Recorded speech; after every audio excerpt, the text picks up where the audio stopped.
Mga nakakatakot na hula ni Mamo Gloria Escoto sa huling 2 buwan ng taong 2025.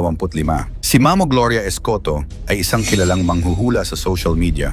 May mga mabibigat na kaganapan pa raw na maaaring mangyari bago tuluyang magtapos ang taong 2025. Mula sa lindol, bagyo at pagsabog ng bulkan, hanggang sa mga kakaibang pangyayari sa mundo, ito raw ang mga senyales ng isang taong puno ng pagsubok. Kaya narito na ang 10 hula ni Mamo Gloria Escoto para sa Nobyembre at Disyembre 2025. Pang-10, pagyanig at malalakas na lindol. Ayon kay Mamo, hindi pa tapos ang pagyanig sa bansa. Sa kanyang baraha, lumabas ang babala ng mga darating pang malalakas na lindol bago matapos ang taon. Pinakaapektado raw ang mga lugar sa Visayas, gaya ng Samar, Leyte, Cebu at Bohol. May posibilidad din daw na maramdaman ang mga pagyanig sa Luzon, kabilang na ang Metro Manila. Ngunit nilinaw niya, hindi pa ito the big one pero malakas pa rin kung sakali. Isang paalala na kahit hindi ito pinakamalakas, sapat na para magdulot ng takot at pinsala kung hindi magiging handa ang mga tao. Pang-9, malalakas na bagyo at pagbaha. Hindi lang lindol, kundi pati kalikasan daw ay magpaparamdam.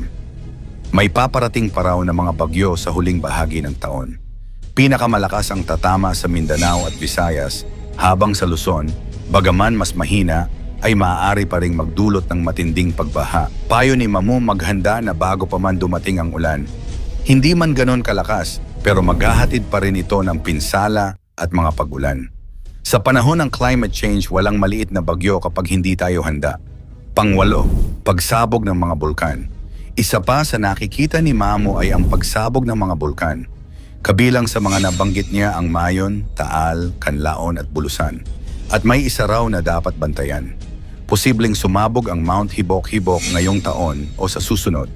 Bagaman hindi tiyak, malaki raw ang posibilidad ng pag-aktibo ng mga bulkan bago matapos ang taon, kaya payo niya, maging alerto sa mga ulat ng PHIVOLCS. Pang-7, aksidente sa eroplano. Sa baraha rin ni Mamo, nakita niya ang posibleng pagbagsak ng mga eroplano, lokal man o international. Ito raw ay maaaring mangyari bago matapos ang taon at magdulot ng malaking pagkalugi ng buhay at trahedya. Hindi raw ito unang beses na nakita niya ang ganitong pangitain at bagaman mahirap tanggapin, isang paalala ito na maging maingat sa paglalakbay sa mga darating na buwan. Pang-6, paglubog ng isang cruise ship. Nakakita rin si Mamo ng malaking barkong lulubog, isang cruise ship na magpapaalala sa trahedyang Titanic. Ayon sa kanya, maraming buhay ang maaaring mawala at magaganap ito sa labas ng bansa. Kung totoo man ito, isa na naman itong trahedyang magpapaalala kung gaano kahina ang tao sa harap ng kalikasan. Pang-5, pag-iyak ng mundo. Isa sa pinakamatindi niyang nakita ay ang tinawag niyang pag-iyak ng buong mundo. Ayon kay Mamo, posibleng lumitaw ang bagong sakit o pandemya na magpapabigat sa damdamin ng maraming bansa. May bagong sakit bago matapos ang taon, parang babala ito ng kalikasan sa sangkatauhan. Bagaman hindi pa malinaw kung gaano kalala, sapat na ito para maging maingat muli ang lahat. Pang-4, sunod-sunod na trahedya. Sabi ni Mamo, mukhang puro trahedya ang darating sa huling 2 buwan ng taong 2025. Ang kombinasyon ng lindol, bagyo at bulkan ay maaaring magdulot ng sunod-sunod na kalamidad. Payo niya sa lahat, laging maging alerto at handa. Ang mga trahedyang ito, sabi niya, ay hindi upang takutin tayo, kundi upang magising at maghanda sa anumang darating. Pang-8, kaguluhan sa politika. Pagdating naman sa politika, sinabi ni Mamo na maraming baliktarang pangyayari ang maaaring maganap. Lahat absuelto at mababaliktad ang mga pangyayari. Posibleng may mga kasong malalabas, mga pangalan na babaligtad, at mga isyong magpapainit muli sa eksenang politikal bago matapos ang taon. Ayon sa kanya, sa kabila ng lahat ng ito, may mga taong patuloy na lalaban at babangon. Pangalawa, panandali ang pag-asa. Kahit puno ng negatibong pangitain, binigyang liwanag pa rin ni Mamo ang darating na taon. Kahit papaano mga loves ko, magiging maayos ang ating buhay sa taong 2026. Ayon sa kanya, posibleng bumalik ang sigla ng ekonomiya at muling magbigay ng pag-asa sa mga Pilipino. Bagamat puno ng pagsubok ang pagtatapos ng taon, may bagong simula raw na darating. At ang ating number 1, paalala ni Mamo sa lahat. Sa huli, nag-iwan ng mensahe si Mamo Gloria Escoto, laging maging handa, maging alerto, at huwag mawalan ng pag-asa. Ayon sa kanya, lahat ng ito ay paalala lamang na ang tao ay walang kontrol sa lahat ng bagay, ngunit may kakayahang magdasal, maghanda, at tumulong sa kapwa. Dagdag pa ni Mamo, ang pananampalataya at pagkakaisa pa rin ang magiging sandata natin laban sa anumang sakuna. Ikaw, naniniwala ka ba sa mga hula ni Mamo Gloria Escoto? Ikomento mo naman sa ibaba. Nakakakilabot na hula ni Elizabeth Oropesa. Hindi ako makatulog. Hirap na hirap ako matulog nitong mga nakaraang araw. At palagay ko, yan ang mga unang katagang binitawan ni Elizabeth Oropesa, isang actress at faith healer, sa isang video na agad naging viral. Ayon sa kanya, may mabigat na dahilan kung bakit siya nababagabag.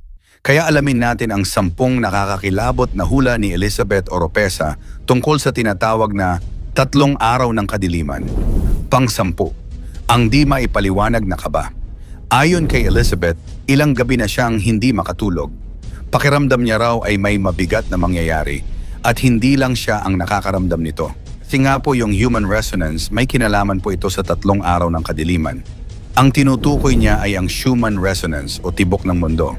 Sabi niya, nagiging erratic o pabago-bago na raw ito, tila nagpiprepara ang mundo sa isang malaking pangyayari. Pang-siyam, ang tumitigil na tibok ng mundo. Dagdag pa ni Elizabeth, may mga pagkakataon na ang tibok ng puso ng mundo ay tumitigil. Hindi pa po yan nangyari noon, pero nangyayari ngayon. Para sa kanya, senyales daw ito ng pagbabagong hindi natural, parang may cosmic imbalance na nagaganap. Pang-8, ang kasamaan ng mundo. Mabigat ang tono niya rito.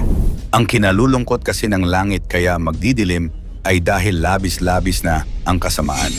Sabi niya, ang mga tao raw ay nagbubunyi sa kamatayan ng kapwa, nawawala na ang takot sa Diyos at nagiging makasarili at marahas. Para kay Elizabeth, ito raw ang dahilan kung bakit paparusahan ang mundo. Pang-7, ang 3 araw ng kadiliman, ito ang pinakaugat ng lahat ng kanyang sinabi. Alam ko na po ang 3 araw ng kadiliman. About 30 taon na ang nakakaraan. Sabi niya, matagal na daw itong propesiya at hindi lang TikTok o social media invention. Binanggit pa niya ang pangalang Vasula Ryden, isang mystic na matagal nang nagsasalita tungkol sa madilim na propesiya. Para kay Elizabeth, hindi siya nag-iimbento. Matagal na raw niya itong pinaghandaan. Pang-6, Disyembre 21 at ang solar storm. Ito raw ang tinutukoy ng marami ngayon, ang petsang Disyembre 21, kung kailan posibleng magsimula ang 3 araw ng dilim. Ayon sa kanya, magkakaroon ng napakalalang solar storm. Pagkatapos, unti-unting magdidilim ang mundo. Hindi raw sigurado kung ito na talaga, pero sa kanyang pakiramdam, dapat handa tayo. May ilang scientificong ulat din sa solar storms ngayong taon, pero walang kumpirmasyon na magdudulot ito ng 3 araw ng kadiliman. Pang-5, ang paghahanda. Ito ang parte ng kanyang babala na naging viral. Maghanda po kayo ng maraming tubig, posporo, at kandilang sagrado.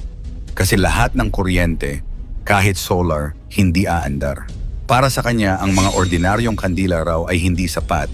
Dapat binasbasan o sagrado ang gagamitin.